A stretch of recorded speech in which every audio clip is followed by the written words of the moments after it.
तेग बहादुर जी का जो प्रकाश है वो ਅੰਮ੍ਰਿਤਸਰ ਦੇ ਵਿੱਚ 1 ਅਪ੍ਰੈਲ 1621 ਨੂੰ ਗੁਰੂ ਹਰਗੋਬਿੰਦ ਸਾਹਿਬ ਦੇ ਘਰ माता नानकी के कुखों गुरु के महल विखे प्रकाश हुआ।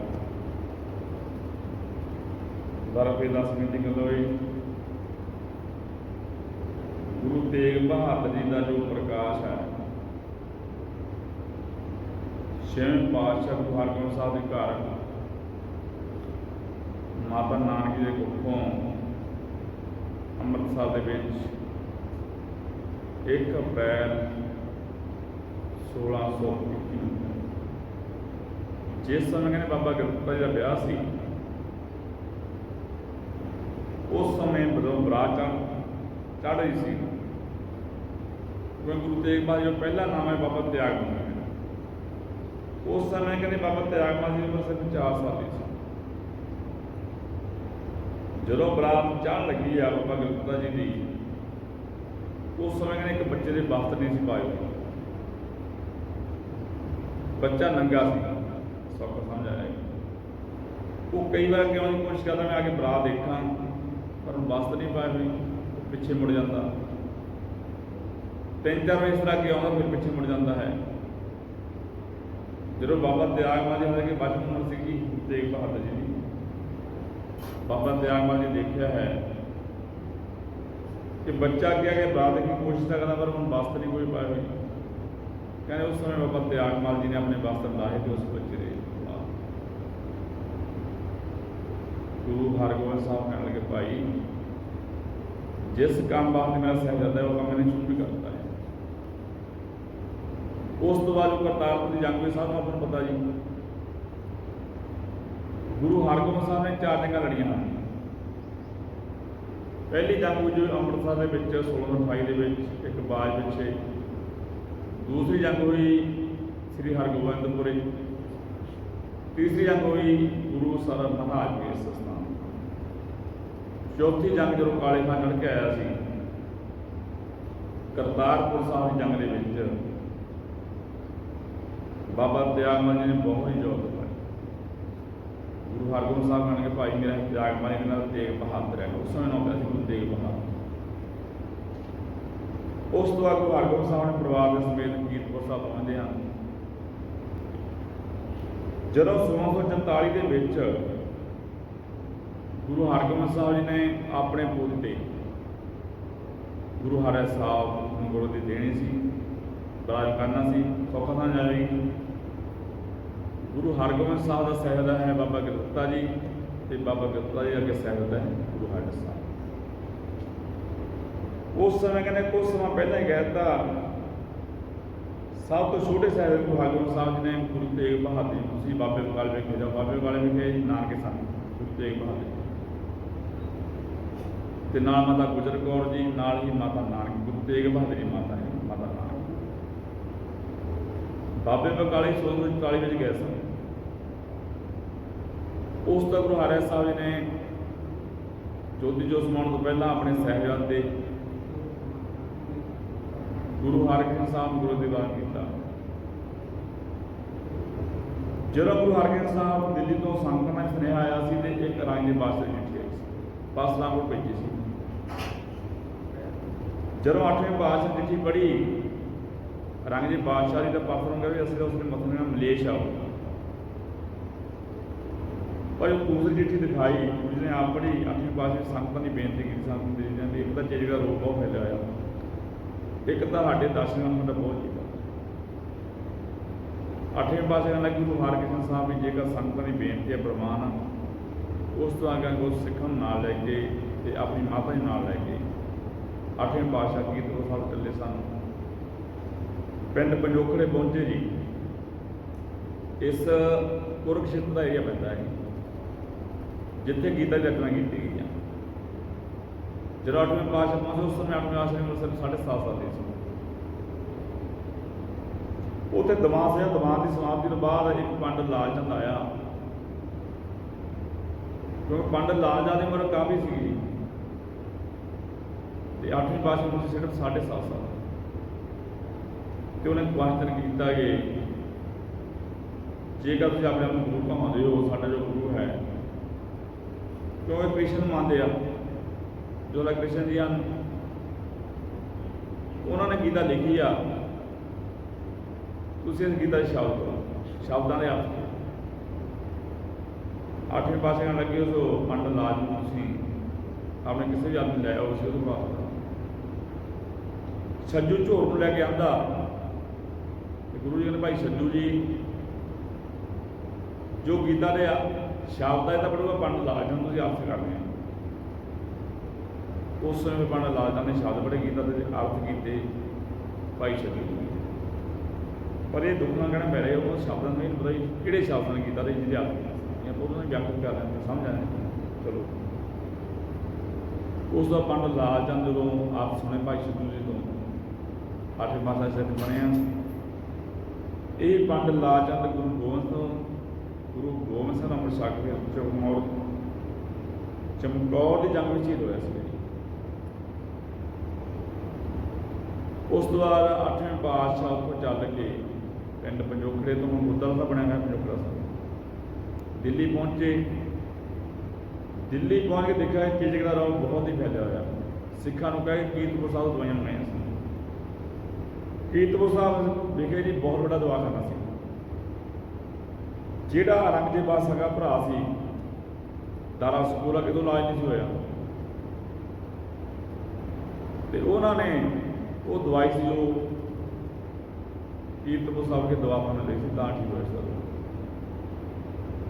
ਸਿੱਖ ਦਵਾਈਆਂ ਲੈ ਕੇ ਕੀਰਤਪੁਰ ਸਾਹਿਬ ਤੋਂ ਦਿੱਲੀ ਪਹੁੰਚੇ ਤੇ ਜਿਸ ਨੂੰ ਵੀ ਰੋਗ ਲੱਗਿਆ ਸੀ, ਕੋਈ ਹੋਵੇ ਜਾਂ ਜੈਨੀ ਹੋਵੇ, ਕੋਈ ਮੁਸਲਮਾਨ ਹੋਵੇ, ਕੋਈ ਵੀ ਹੋਵੇ, ਸਭ ਦਾ ਇਲਾਜ ਕੀਤਾ। ਉਸ ਤੋਂ ਬਾਅਦ ਗੁਰੂ ਹਰਗੋਬਿੰਦ ਸਾਹਿਬ ਨੇ ਜੋਤੀ ਜੋਤ ਸਮਾਉਣ ਤੋਂ ਪਹਿਲਾਂ ਸਿੱਖਾਂ ਨੂੰ ਬੁਲਾਇਆ ਕਿ ਸਾਡਾ ਜੋਤੀ ਜੋਤ ਸਮਾਉਣ ਦਾ ਸਮਾਂ ਹੈ ਜੋ ਨੇੜੇ ਆ ਚੁੱਕਿਆ। ਉਸ ਤੋਂ ਬਾਅਦ ਗੁਰੂ ਜੀ ਜੋਤੀ ਸਮਾਉਣ ਤੋਂ ਪਹਿਲਾਂ ਇਹ ਕਹਿ ਗਏ ਬਾਬਾ ਬਸੇ ਗ੍ਰਾਮ ਬਕਾਲੇ, ਉਹ ਤੋਂ ਜੋਤੀ ਸਮਾ ਗਏ। ਕਹਿੰਦੇ ਭਾਈ ਮੱਖਣ ਸ਼ਾਹ ਲਵਾਣਾ ਕੀਰਤਪੁਰ ਸਾਹਿਬ ਵਿਖੇ ਆਇਆ। ਸਿੱਖਾਂ ਨੂੰ ਪੁੱਛਿਆ ਕਿ 8ਵੇਂ ਪਾਤਸ਼ਾਹ ਦੇ ਦਰਸ਼ਨ ਕਰਨੇ, ਸਿੱਖਾਂ ਨੇ ਵੀ 8ਵੇਂ ਪਾਤਸ਼ਾਹ ਦਿੱਲੀ ਗਏ। ਉਸ ਦਾ ਭਾਈ ਮੱਖਣ ਸ਼ਾਹ ਲਵਾਣਾ 500 ਸਿਪਾਹੀ ਸਨ ਜੀ ਤੇ ਮੱਖਣ ਸ਼ਾਹ ਲਵਾਣਾ ਦੇ ਪੁੱਤਰ ਵੀ ਸਨ 3 ਨਾਲ ਘਰ ਬੜੇ ਵੀ। ਜੋ ਦਿੱਲੀ ਪਹੁੰਚਿਆ, ਦਿੱਲੀ ਜਾ ਕੇ ਪਤਾ ਕੀਤਾ ਤਾਂ ਸਿੱਖਣ ਲੱਗੇ ਵੀ ਗੁਰੂ ਹਰਕ੍ਰਿਸ਼ਨ ਸਾਹਿਬ ਦਾ ਜੋ ਸਮਾ ਚੁੱਕੇ ਹਨ। ਪਰ ਉਹ ਜੋਤੀ ਸਮਾਉਣ ਤੋਂ ਪਹਿਲਾਂ ਇਹ ਕਹਿ ਕੇ ਸਿੱਖਣ ਵੀ ਬਾਬਾ ਬਸੇ ਗ੍ਰਾਮ ਭਾਈ ਮੱਖਣ ਸ਼ਾਹ ਲਾਉਣਾ ਉਹ ਤੋਂ ਚੱਲ ਕੇ ਬਾਬੇ ਬਕਾਲੇ ਪਹੁੰਚੇ। ਬਾਬੇ ਬਕਾਲੇ ਬਾਈ ਮੰਜੇ ਲਾਈ ਬੈਠਾ ਮੰਡੀ ਜਿਹਨਾਂ ਧੀਰ ਮੱਲ ਵਿੱਚ ਇਹ ਗੁਰੂ ਘਰ ਵਿੱਚ ਜਦੋਂ ਦੇਖਿਆ ਕਿ ਬਾਈ ਮੰਜਿਆਂ ਲਾਈ ਬੈਠਿਆ ਇਹ, ਪਰ ਜੀ ਭਾਈ ਮੱਖਣ ਸ਼ਾਹ ਲਵਾਣਾ ਜੀ ਅਮੀਰ ਦਾ ਬਹੁਤ ਸੀ ਤੇ ਅੰਤਰਰਾਸ਼ਟਰੀ ਵਪਾਰੀ ਉਹਨਾਂ ਸਮੇਂ ਵਿੱਚ ਜਹਾਜ਼ ਚੱਲਦੇ ਸਨ। 1664 ਦੀ ਗੱਲ ਕਰੀਏ ਜੋ ਦੇਖਿਆ ਬਾਈ ਮੰਜੇ ਲਾਈ ਬੈਠਿਆ ਤਾਂ ਭਾਈ ਮੱਖਣ ਸ਼ਾਹ ਲਵਾਣਾ ਨੇ ਪਹਿਲੀ ਮੰਜੀ ਅੱਗੇ ਨਾ 10 ਉਹਨਾਂ ਰੱਖ ਕੇ ਮੱਥਾ ਟੇਕਿਆ। ਪਹਿਲੀ ਮੰਜ਼ਿਲ ਕੀ ਕਹਿ ਰਿਹਾ ਹੈ, ਜੋ ਅੱਜ ਕੱਲ੍ਹ ਬਾਬੇ ਕਹਿੰਦੇ ਆ ਜੀ, ਸਾਨੂੰ ਸਮਝ ਆ ਜਾਵੇ ਤੇਰਾ ਪਰਿਵਾਰ ਸੁਖੀ ਰਹੇ, ਤੇਰੇ ਵਪਾਰ ਵਿੱਚ ਵਾਧਾ ਹੋਗਾ। ਭਾਈ ਮੱਖਣ ਸ਼ਾਹ ਲਵਾਣੇ ਨੇ ਸੋਚਿਆ ਭਾਈ ਮੱਖਣ ਸ਼ਾਹ ਲਵਾਣੇ ਵੀ ਇਹਦਾ ਪਖੰਡੀ ਆ। ਹਰ ਇੱਕ ਮੰਜੀ ਅੱਗੇ 10-10 ਮੋਹਰਾਂ ਰੱਖ ਮੱਥਾ 10-10 ਮੋਹਰਾਂ ਰੱਖ ਕੇ ਮੱਥਾ ਟੇਕਦੇ, ਹਰ ਇੱਕ ਮੰਜੀ ਅੱਗੇ ਸਭ ਇਹੀ ਕੁਛ ਕਹਿੰਦੇ ਆ ਜੀ ਵੀ ਤੇਰਾ ਪਰਿਵਾਰ ਸੁਖੀ ਰਹੇ, ਤੇਰੇ ਵਪਾਰ ਵਿੱਚ ਵਾਧਾ ਹੋਗਾ, ਜਾਂ ਤੇਰਾ ਕਾਰੋਬਾਰ ਵਧੇ। ਜਦੋਂ ਭਾਈ ਮੱਖਣ ਸ਼ਾਹ ਲਵਾਣਾ ਬਾਬਾ ਧੀਰਮਲ ਦੇ ਕੋਲ ਗਿਆ, ਬਾਬਾ ਧੀਰਮਲ ਨੇ ਗੁਰੂ ਗ੍ਰੰਥ ਸਾਹਿਬ ਪ੍ਰਕਾਸ਼ ਕੀਤਾ ਹੋਇਆ ਸੀ ਜੀ, ਜੂਰੀ 'ਚ ਬੈਠਾ ਸੀ। ਭਾਈ ਮੱਖਣ ਸ਼ਾਹ ਲਵਾਣੇ ਨੇ ਗੁਰੂ ਗ੍ਰੰਥ ਸਾਹਿਬ ਦਾ 100 ਮੋਹਰਾਂ ਰੱਖ ਕੇ ਮੱਥਾ ਟੇਕਿਆ ਤੇ 10 ਮੋਹਰਾਂ ਤੇ ਧੀਰਮਲ ਨੇ ਵੀ ਇਹੀ ਕਿਹਾ ਵੀ ਤੇਰਾ ਪਰਿਵਾਰ ਸੁਖੀ ਰਹੇ, ਤੇਰੇ ਵਪਾਰ ਵਿੱਚ ਵਾਧਾ ਹੋ। फिर कहते भाई मक्खन शाह लवाने ने परमात्मा क्या था व्यक्ति कदे ना वो भी जान नहीं परमात्मा को असली गुरु की पाठ करा जो मैं अरदास काम तो पता हटिया भाई मक्खन शाह लवाना वो सिख खड़ा से उन्होंने पूछन लग्या भी हाँ कोई होर भी है कोई कहना भी है बाबा तेग बहादुर जी हैं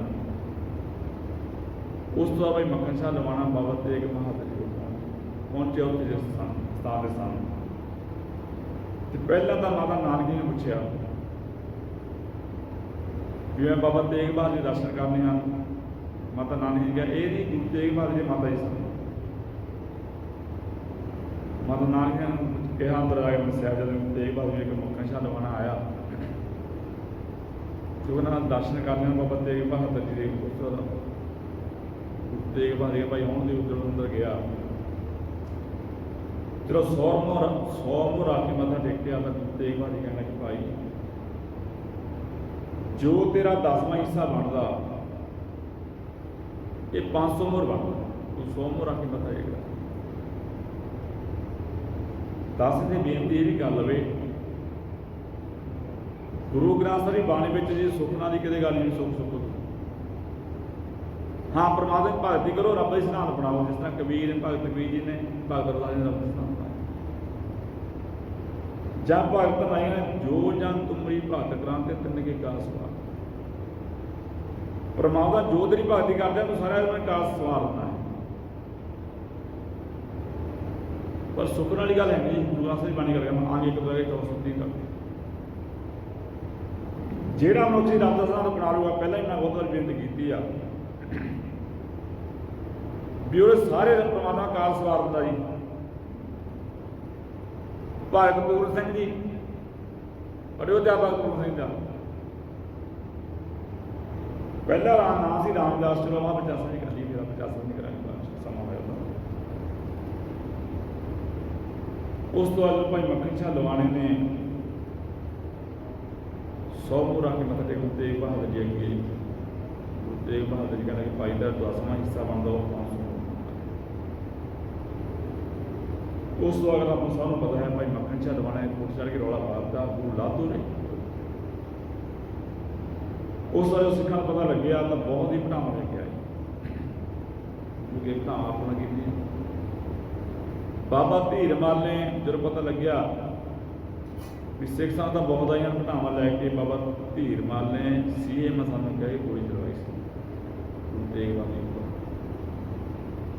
जिसको रख के साइया मार ना सके जिदा परमात्मा रखा भाई कोई नहीं मार सकता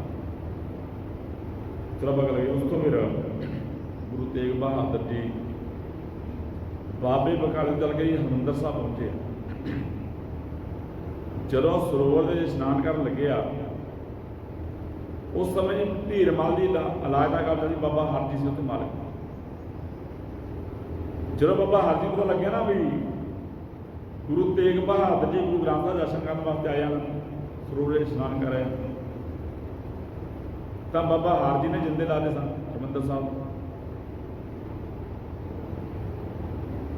उस तो वास्ते एक होर बेनती कर लगे 1630 तो लैके जी 1690 तक पृथ्वी की ला का कब्जा रहा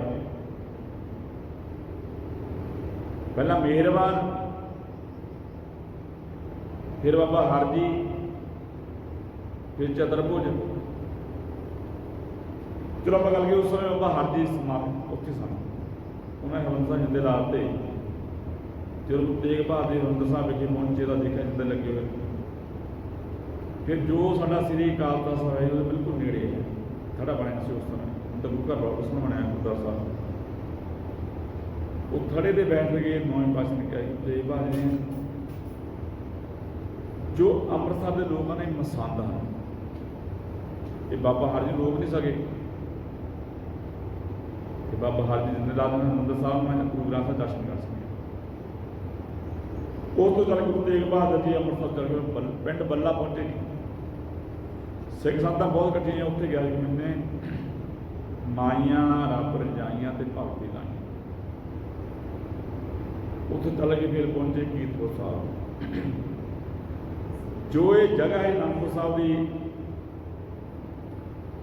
ये राजा सिंह तारा चंद जो कि 6वें पातशाह ने ग्वालियर के रिहा किया 52 ਰਾਜੇ ਰਿਹਾ ਹੋਏ ਉਹਨਾਂ ਵਿੱਚ, ਜੋ 52 ਰਾਜੇ ਰਿਹਾ ਹੋਏ ਸਨ ਉਹਨਾਂ 'ਚ ਕਾਲਾ ਚੰਦ ਰਾਜਾ ਵੀ ਸੀ। ਉਹਦਾ ਪੁੱਤਰ ਸੀ ਦੀਪ ਚੰਦ ਰਾਜਾ, ਜੀ ਤੋਂ ਗੁਰੂ ਤੇਗ ਬਹਾਦਰ ਦੀ ਜਗ੍ਹਾ ਮੁੱਲ ਖਰੀਦੀ ਸੀ ਅਨੰਦਪੁਰ ਸਾਹਿਬ। ਉਸ ਸਮੇਂ ਕੀਰਤਪੁਰ ਸਾਹਿਬ ਗਏ ਸਨ। ਉਸ ਤੋਂ ਬਾਅਦ ਅਨੰਦਪੁਰ ਸਾਹਿਬ ਗਏ, ਪਹਿਲੇ ਇਸ ਦਾ ਨਾਮ ਸੀ ਮਾਖੋਵਾਲ, ਫਿਰ ਚੱਕ ਨਾਨਕੀ ਪਿਆ ਗੁਰੂ ਤੇਗ ਬਹਾਦਰ ਦੀ ਮਾਤਾ ਦੇ ਨਾਂ ਦੇ ਉੱਪਰ। ਜਦੋਂ ਗੁਰੂ ਗੋਬਿੰਦ ਸਿੰਘ ਦਰਸ਼ਨ ਕੀਤੇ ਸਨ, ਗੁਰੂ ਤੇਗ ਬਹਾਦਰ ਜੀ ਕਿਹਾ ਸੀ ਆਨੰਦ ਪਿਆ ਮੇਰੀ ਮਾਂ ਹੀ ਸਤਿਗੁਰੂ ਨਾ ਪਾਇਆ। ਉਸ ਸਮੇਂ ਨਾਮ ਪਿਆ ਸੀ ਅਨੰਦਪੁਰ ਸਾਹਿਬ। ਗੁਰੂ ਜੀ ਸਿੱਖ ਸਾਧ ਅਨੰਦਪੁਰ ਸਾਹਿਬ ਵਿਖੇ ਜੀ ਸ਼ਬਦ ਨਾਲ ਜੋੜ ਰਹੇ ਹਨ। ਕਸ਼ਮੀਰੀ ਪੰਡਤ ਆਏ, ਥੋੜੀ ਆਪਾਂ ਵਿਚਾਰ ਹੋ ਲੈਣੀ ਵੀ ਜਦੋਂ ਗੁਰੂ ਤੇਗ ਬਹਾਦਰ ਜੀ ਪਟਨਾ ਸ਼ਹਿਰ ਵਿਖੇ ਗਏ ਸਨ ਜੀ, ਇਹ ਸਾਥ ਰਾਏ ਜੋਰੇ ਦੀ ਹਵੇਲੀ ਸੀ। ਉਸ ਵਿੱਚ ਗਏ, ਉੱਥੇ ਗੁਰੂ ਤੇਗ ਬਹਾਦਰ ਜੀ ਮਾਤਾ ਗੁਜਰ ਕੌਰ ਜੀ ਨੂੰ, ਮਾਤਾ ਨਾਨਕੀ ਜੀ ਨੂੰ, ਮਾਮਾ ਕਿਰਪਾਲ ਜੀ ਨੂੰ ਛੱਡ ਕੇ ਫਿਰ ਅੱਗੇ ਭਾਈ ਜੈਤਾ ਜੀ ਨਾਲ ਸੀ। ਉਸ ਹਵੇਲੀ ਛੱਡ ਕੇ ਫਿਰ ਗੁਰੂ ਤੇਗ ਬਹਾਦਰ ਜੀ ਪਠਾਨ ਅਸਾਮ ਸਿੱਖੀ ਦਾ ਪ੍ਰਚਾਰ ਕਰ ਰਹੇ ਸੀ।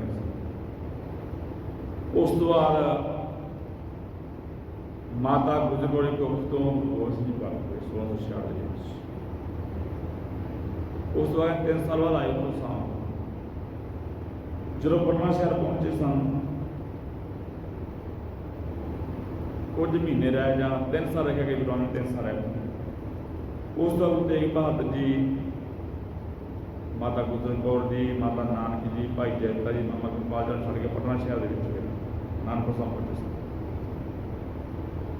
ਜਦੋਂ ਅਨੰਦਪੁਰ ਸਾਹਿਬ ਪਹੁੰਚ ਗਏ, ਫਿਰ ਕੁਝ ਮਹੀਨਿਆਂ ਬਾਅਦ ਫਿਰ ਸੁਨੇਹਾ ਭੇਜਿਆ ਸਿੱਖਾਂ ਨੂੰ ਭੇਜਿਆ ਪਟਨਾ ਸ਼ਹਿਰ ਵਿੱਚ। ਜੋ ਮੇਰੇ ਮਾਤਾ ਜੀ, ਮਾਤਾ ਨਾਨਕੀ ਜੀ, ਮੇਰਾ ਸਾਹਿਬਜ਼ਾਦਾ ਗੁਰੂ ਗੋਬਿੰਦ ਸਿੰਘ ਤੇ ਜੋ ਮੇਰੇ ਮਹਿਲ ਹਨ ਮਾਤਾ ਗੁਜਰ ਕੌਰ, ਉਹਨੂੰ ਲੈ ਕੇ ਸਿੱਖ ਗਏ ਸਨ ਪਟਨਾ ਸ਼ਹਿਰ। ਉਸ ਤੋਂ ਬਾਅਦ ਮਾਤਾ ਗੁਜਰ ਕੌਰ ਜੀ, ਗੁਰੂ ਗੋਬਿੰਦ ਸਿੰਘ ਜੀ, ਮਾਤਾ ਨਾਨਕੀ ਜੀ, ਭਾਈ ਜੈਤਾ ਜੀ ਪਹੁੰਚੇ ਸਨ ਅਨੰਦਪੁਰ ਸਾਹਿਬ। ਕਸ਼ਮੀਰੀ ਪੰਡਤ ਜੀ ਜੋ ਨਾ ਔਰੰਗਜ਼ੇਬ ਬਾਦਸ਼ਾਹ 1649 'ਚ ਬੈਠੇ ਤਖਤ ਦੇ ਪੱਤੇ ਦੇ ਵਿੱਚ, ਇਹਨੇ ਬੈਠ ਕੇ ਸਾਰੇ ਪ੍ਰਬੰਧ ਕਰਤਾ ਵੀ ਨਵਾਂ ਮੰਦਰ ਬਣਾ ਨਹੀਂ ਸਕਦੇ, ਪੁਰਾਣੇ ਮੰਦਰ ਢਾਹ ਦਿਓ ਤੇ ਪੁਰਾਣੇ ਮੰਦਰਾਂ ਦੀ ਮਰਾਮਤ ਨਹੀਂ ਕਰ ਦੇਣੀ। 1658 ਤੋਂ ਲੈ ਕੇ 1673 ਜਦੋਂ ਕਿੰਨੇ ਸਾਲ ਬਣਦੇ, ਜਦੋਂ ਇਹ ਪ੍ਰਮਾਣ ਕੀਤਾ ਔਰੰਗਜ਼ੇਬ ਬਾਦਸ਼ਾਹ ਨੇ ਵੀ ਕਸ਼ਮੀਰੀ ਪੰਡਤ ਨੂੰ ਕਿਉਂ ਹੱਥ ਪਾਇਆ ਜੀ, ਸੋਚੋ ਕਿ ਦਿੱਲੀ ਵਿੱਚ ਪੰਡਤ ਬਹੁਤ ਸਨ, ਆਗਰੇ ਵਿੱਚ ਪੰਡਤ ਬਹੁਤ ਸੀ, ਦਿੱਲੀ ਨੂੰ ਕਿਉਂ ਹੱਥ ਪਾਇਆ? ਦਿੱਲੀ ਵਿੱਚੋਂ ਕਸ਼ਮੀਰੀ ਪੰਡਤ ਵਿਦਵਾਨ ਤਿਆਰ ਹੁੰਦੇ ਸਨ ਵੀ ਜੇ ਕਸ਼ਮੀਰ ਦੇ ਵਿੱਚ ਲੋਕ ਜੋ ਕਸ਼ਮੀਰੀ ਪੰਡਤ ਦਾ ਇਸਲਾਮ ਦਾ ਕਬੂਲ ਕਰ ਲੈਣਗੇ, ਸਾਰਿਆਂ ਨੂੰ ਸੌਖਾ ਹੋ ਜੀ ਇਸਲਾਮ ਦਾ ਕਬੂਲ ਕਰੋ। ਸਾਡੀ ਮੌਕੇ ਦੀ ਪ੍ਰਾਈਮ ਮਿਨਿਸਟਰ ਨੇ 1984 ਕਿਉਂ ਹੱਥ ਪਾਇਆ ਹਰਿਮੰਦਰ ਸਾਹਿਬ ਨੂੰ, ਕਿਉਂ ਹਰਿਮੰਦਰ ਸਾਹਿਬ ਉੱਪਰ ਅਟੈਕ ਕੀਤਾ? ਸਾਨੂੰ ਉਹਦਾ ਪਤਾ, ਸ੍ਰੀ ਅਕਾਲ ਤਖਤ ਸਾਹਿਬ ਦੇ ਗੁਰਦੁਆਰਾ ਬੰਗਲਾ ਸਾਹਿਬ ਹੈ ਦਿੱਲੀ ਦੇ ਵਿੱਚ, ਗੁਰਦੁਆਰਾ ਸੀਸਗੰਜ ਸਾਹਿਬ ਹੈ, ਹੋਰ ਗੁਰੂ ਘਰ ਬਹੁਤ ਹੈ। ਸਿੱਖ ਹਰਿਮੰਦਰ ਸਾਹਿਬ ਚੋਂ ਤਿਆਰ ਹੁੰਦੇ ਆ। ਇਹ ਨਾਦਰ ਸ਼ਾਹ ਨੇ ਪੁੱਛਿਆ ਸੀ ਜੰਗੀਆ ਖਾਨ ਨੂੰ ਵੀ ਸਿੱਖ ਜੰਗਲਾਂ 'ਚ ਰਹਿੰਦੇ ਆ, ਕੀ ਕਾਰਨ ਚੜ੍ਹਦੀ ਕਲਾ? ਤਾਂ ਜੰਗੀਆ ਖਾਨ ਨੇ ਕਿਹਾ ਸੀ ਇਹਨਾਂ ਨੂੰ ਹਰਿਮੰਦਰ ਸਾਹਿਬ ਨਾਲ ਤੋੜ ਦਿਓ ਤੇ ਗੁਰਬਾਣੀ ਨਾਲ ਤੋੜਦਾ ਨਹੀਂ ਹੋ ਰਿਹਾ ਕੁਛ, ਵੀ ਸਿਰਫ ਇਹ ਸਿੰਘਾਂ ਨੂੰ ਜਿੱਤਿਆ ਜਾ ਸਕਦਾ ਹੈ। ਇਹੀ ਸਾਡੇ ਮੌਕੇ ਪ੍ਰਾਇਮ ਦਾ ਮਨ ਦਾ ਭੁਲੇਖਾ ਸੀਗਾ, ਇਸ ਕਰਕੇ ਉਹਨੇ ਅਕਾਲ ਤਖ਼ਤ ਤੇ ਅਟੈਕ ਕੀਤਾ ਸੀਗਾ ਵੀ ਸਿੱਖਾਂ ਨੂੰ ਇਹੋ ਜਿਹਾ ਸਭ ਸਮਾਂ ਦਿੱਲੀ ਵੱਲ ਨੂੰ ਨਹੀਂ ਕਰਨਗੇ। ਇਹੀ ਕੰਮ ਔਰੰਗਜ਼ੇਬ ਬਾਦਸ਼ਾਹ ਦਾ ਸੀ। ਕਸ਼ਮੀਰ ਨੂੰ ਕਿਉਂ ਹੱਥ ਪਾਇਆ ਉਹਨੇ? ਵੀ ਉੱਥੋਂ ਜੋ ਵਿਦਵਾਨ ਆ ਨਾ, ਪੰਡਤਾਂ ਦੇ ਵਿਦਵਾਨ ਤਿਆਰ ਹੁੰਦੇ ਆ। 7 ਸਾਲ ਹੋ ਗਏ ਮੈਂ ਤਾਂ ਲੋਕਾਂ ਦੇ ਤਾਲੇ ਮੈਂ ਤਾਂ ਕਰਦਾ ਕਸ਼ਮੀਰੀ ਪੰਡਤਾਂ ਨੂੰ। ਫਿਰ ਇਹ ਕਿਰਪਾ ਰਾਮ ਪੰਡਤ ਜੋ ਕਿ ਵਿਦਵਾਨ ਵੀ ਬਹੁਤ ਤਕੜਾ ਸੀ, ਇਹਨੇ ਸਿੱਖ ਇਤਿਹਾਸ ਪੜ੍ਹਿਆ ਹੋਇਆ ਸੀ। ਪੰਡਤ ਕਿਰਪਾ ਰਾਮ ਨੇ ਗੁਰੂ ਹਰਗੋਬਿੰਦ ਦਾ ਇਤਿਹਾਸ ਪੜ੍ਹਿਆ ਸੀ ਵੀ 6ਵੇਂ ਪਾਤਸ਼ਾਹ ਨੇ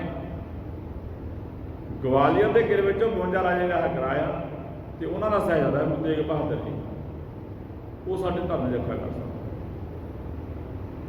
ਫਿਰ ਤਕਰੀਬਨ 17 ਵਿਦਵਾਨ ਲਿਖੇ, 17 ਵਿਦਵਾਨ ਪੰਡਤ ਆਏ ਸਨ ਕਸ਼ਮੀਰ ਤੋਂ, ਜਿਨ੍ਹਾਂ ਵਿੱਚ ਕਿਰਪਾ ਰਾਮ ਪੰਡਤ ਵੀ ਨਾਲ ਸੀ।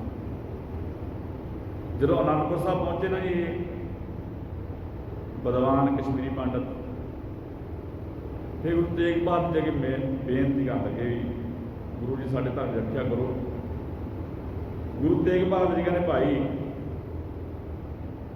ਔਰੰਗਜ਼ੇਬ ਬਾਦਸ਼ਾਹ ਨੂੰ ਕਹਿ ਦਿਓ ਜਾ ਕੇ, ਜੇਕਰ ਨੌਵੇਂ ਪਾਤਸ਼ਾਹ ਤੁਹਾਡਾ ਇਸਲਾਮ ਧਰਮ ਕਬੂਲ ਕਰ ਲੈਣ, ਅਸੀਂ ਸਾਰੇ ਕਸ਼ਮੀਰੀ ਪੰਡਤਾਂ ਦਾ ਇਸਲਾਮ ਧਰਮ ਕਬੂਲ ਕਰਨ ਨੂੰ ਤਿਆਰ। ਕਸ਼ਮੀਰੀ ਪੰਡਤਾਂ ਨੇ ਗੁਰੂ ਤੇਗ ਬਹਾਦਰ ਜੀ ਕਿੰਨਾ ਭਰੋਸਾ ਕੀਤਾ ਜੀ। ਪਹਿਲਾਂ ਤਾਂ ਇੱਕ ਚਿੱਠੀ ਲਿਖੀ ਸਾਰਿਆਂ ਨੇ ਸਾਈਨ ਤੇ ਚਿੱਠੀ ਉੱਪਰ, ਸਾਈਨ ਕਰਨ ਤੋਂ ਬਾਅਦ ਫਿਰ ਦਿੱਲੀ ਪਹੁੰਚੇ ਸਾਰੇ 17 ਪੰਡਤ ਦਿੱਲੀ ਪਹੁੰਚੇ ਔਰੰਗਜ਼ੇਬ ਬਾਦਸ਼ਾਹ ਦੇ ਕੋਲ। ਉਹਨੂੰ ਕਹਿਣ ਲੱਗੇ ਵੀ ਇੱਕ ਤਾਂ ਚਿੱਠੀ ਪੜ੍ਹ ਲਾ ਪਹਿਲਾਂ। ਜਦ ਚਿੱਠੀ ਪੜ੍ਹੀ ਤਾਂ ਔਰੰਗਜ਼ੇਬ ਬਾਦਸ਼ਾਹ ਬੜਾ ਕੁਛ ਹੋਇਆ, ਮੇਰਾ ਕੰਮ ਹੀ ਸੌਖਾ ਹੋ ਗਿਆ। ਉਹੀ ਨਿਗਾਹ ਵਿੱਚ ਗੁਰੂ ਤੇਗ ਬਹਾਦਰ ਇੱਕ ਮਨੁੱਖ ਲੱਗਦੇ ਸਨ,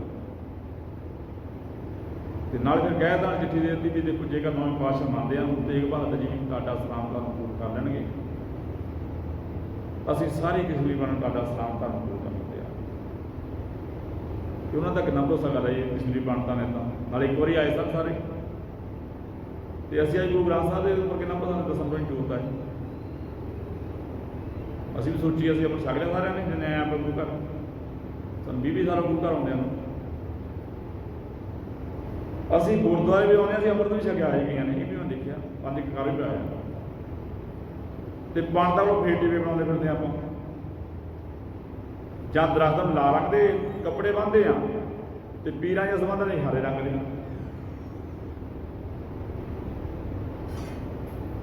देवी देवा पूजे भाई क्या मंगो कहते हैं, कहते ना पूजा करदा देवी देवते तेन की तो मंगी तो सब पत्थर सानू फोटो की मोहर आ जाएगी। पाथर ले पूजो मुक्त गवार वो आप जाओ डुबे तुम काहे तारण, जिहड़ा पुत्र आप ही डुबदा तुहानू भी तारूगा जी। क्यों भगत नाम कहना भी आप मूर्ख बामण, मूर्ख बामण प्रभु संभाल देखत सुनत तेरे ही नाम। भगत नाम की कहते मूर्ख बामण तू परमात्मा सिमरन कर सिद्धांत बना, तू लोगों नाग पवाई जाना, टेवे बनाई जाना। परमात्मा देखता भी है, परमात्मा सुनता भी है। कहते बाणी औखी आ, धारणा करके समझानी पैंदी है। देखो कितना औखा है सानू। मूर्ख बामण प्रभु समाल देखत सुने तेरे ही नाम, जा खुश कुछ होवै लै बस्त पराई, वेखै सोने तेरे पिछे कटाई।